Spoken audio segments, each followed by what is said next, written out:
Social science के test में आप सभी का स्वागत है। अगर आप 10th का बोर्ड परीक्षा 2026 में देने वाले हैं तो आज के इस सोशल साइंस के टॉप 20 क्वेश्चंस का टेस्ट जरूर दीजिए और चेक कीजिए कि आप 20 में से कितने प्रश्नों का सही जवाब देते हैं। तो आइए स्टार्ट करते हैं। तो चलिए स्टार्ट करते हैं आज के इस टेस्ट को। तो आप लोग अंत तक इस वीडियो को जरूर देखिएगा और सभी प्रश्नों का टेस्ट दीजिएगा।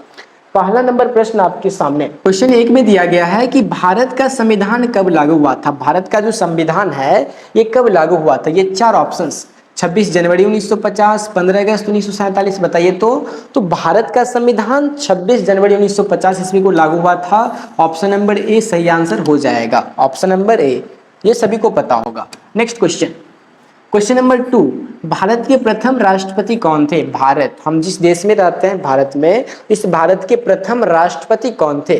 जवाहरलाल नेहरू, राजेंद्र प्रसाद, सरदार वल्लभ भाई पटेल या फिर doctor Radha Krishnan.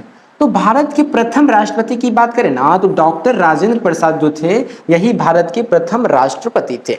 Next question number 3 आपके सामने है कि असहयोग आंदोलन किस वर्ष शुरू हुआ था। आपसे पूछा जा रहा है कि ये जो असहयोग आंदोलन है ये किस वर्ष शुरू हुआ था। क्या आप जानते हैं 1915 में, 1920, 1930 या फिर 1942। तो 1920 ईस्वी में बाबू असहयोग आंदोलन की शुरुआत हुआ था। कब हुआ था? 1920 ईस्वी में असहयोग आंदोलन का शुरुआत। 1942 ईस्वी में भारत छोड़ो आंदोलन हुआ था। तो ये सब आपको याद रखना है, महत्वपूर्ण सभी के सभी प्रश्न है।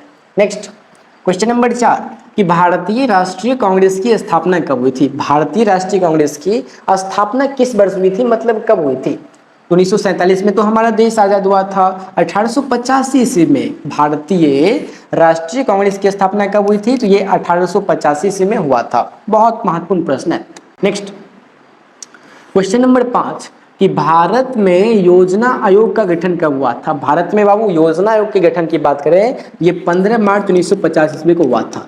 भारत में योजना आयोग का गठन कब हुआ था। तो ये 15 मार्च 1950 ईस्वी को हुआ था। तो 15 मार्च तो है नहीं, 1950 को लॉक करना पड़ेगा। करेक्ट आंसर क्या हो जाएगा? Option B. ये पूरा याद रखना है कि भारत में योजना आयोग का गठन 15 मार्च 1950 ईस्वी में हुआ था। अगला क्वेश्चन कि पंचवर्षीय योजना, देखिए नाम से ही इसका आंसर स्पष्ट है कि पंचवर्षीय योजना की अवधि कितने वर्षों का होता है। तो पंचवर्षीय 5 साल का ना होगा, कितना हो जाएगा?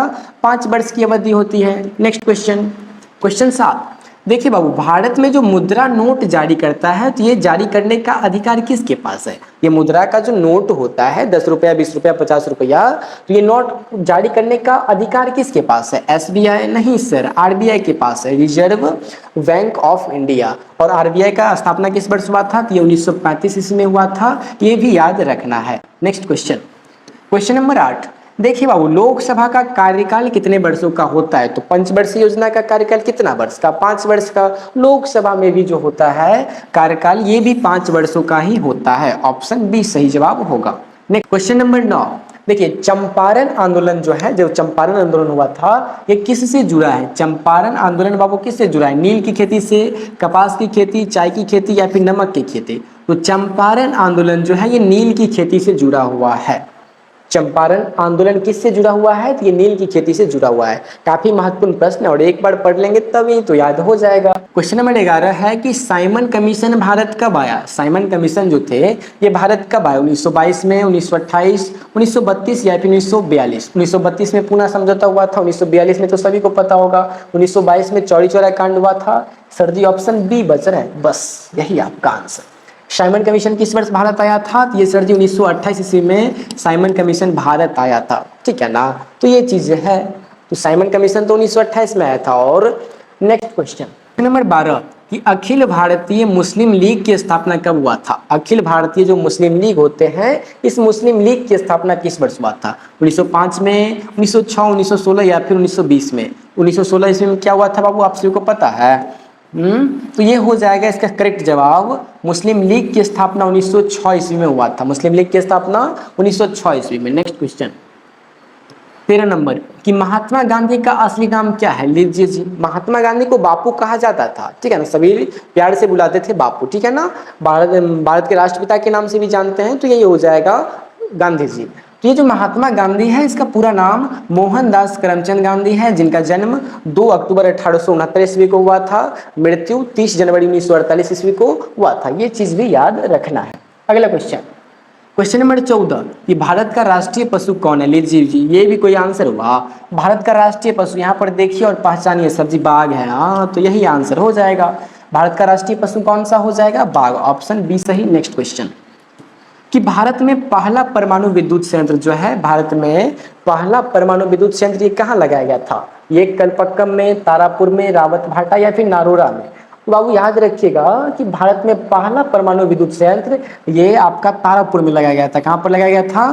तारापुर में। समझे ना? नेक्स्ट क्वेश्चन नंबर 16 देखिए कितना अच्छा सा प्रश्न है। सत्याग्रह का अर्थ क्या होता है? सत्याग्रह का मतलब क्या होता है? तो सत्य के लिए किया गया आग्रह ही क्या कहलाता है? सत्याग्रह कहलाता है। चीजें याद हुआ ना कि सत्याग्रह का अर्थ क्या है? तो सत्य के लिए किया गया आग्रह ही सत्याग्रह कहलाता है। बहुत महत्वपूर्ण ये सब प्रश्न है।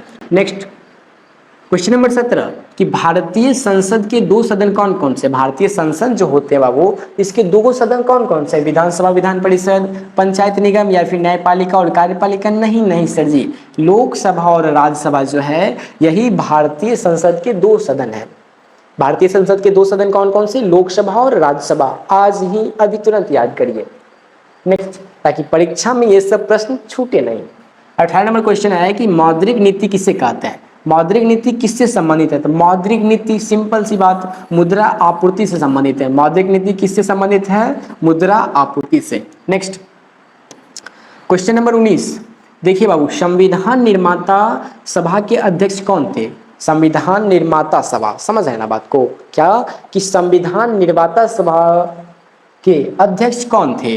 डॉक्टर राजेंद्र प्रसाद, जवाहरलाल नेहरू, भीमराव अंबेडकर या फिर सरदार पटेल? तो डॉक्टर राजेंद्र प्रसाद जो थे यही संविधान निर्माता सभा के अध्यक्ष थे। अब आपका लास्ट क्वेश्चन, क्वेश्चन नंबर 20 आपके सामने, जरा ध्यान से इस पर फोकस कीजिए। क्वेश्चन नंबर 20 में दिया गया है बाबू कि श्वेत क्रांति किससे संबंधित होता है? श्वेत क्रांति यहाँ पर देख रहे हैं ना, दूध उत्पादन से या फिर गेहूं उत्पादन से या फिर कपास उत्पादन या फिर चीनी उत्पादन से? तो इसका तो आंसर आप सभी को कमेंट बॉक्स में बताना है।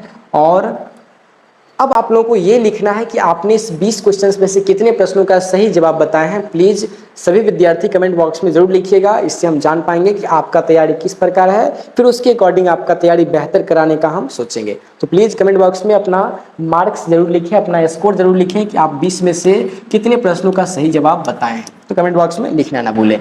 और अगर आप लोग चाहते हैं कि प्रत्येक दिन ऐसे ही प्रश्न बने, प्रत्येक दिन बेहतर तैयारी करें, तो प्लीज़ हमारे YouTube चैनल को अभी सब्सक्राइब कीजिए। हमारे YouTube चैनल संजीव एकेडमी को अभी सब्सक्राइब कीजिए और प्रत्येक दिन फ्री में लाइव क्लास शाम 7 बजे ज्वाइन कीजिए, जहां से आप अपनी तैयारी को बेहतर ही नहीं बहुत बेहतरीन कर सकते हैं और आपका जो सपना है अब की बार 450 पार, उसको भी साकार कर सकते हैं। तो मिलते हैं किसी नेक्स्ट वीडियो में एक बेहतरीन टॉपिक के साथ। तब तक आप लोग इस वीडियो को खूब लाइक, कमेंट, शेयर, सब्सक्राइब कीजिए और जो भी पूछना हो, जो भी दिक्कतें हो, जो भी समस्याएं हो, आप लोग कमेंट बॉक्स में लिखिए, मैं आपको जवाब जरूर दूंगा। तब तक के लिए थैंक यू सो मच आप सभी को। बस आप लोग हंसते रहिए, मुस्कुराते रहिए और संजीव एकेडमी पर प्यार बरसाते रहिए। Thank you so much.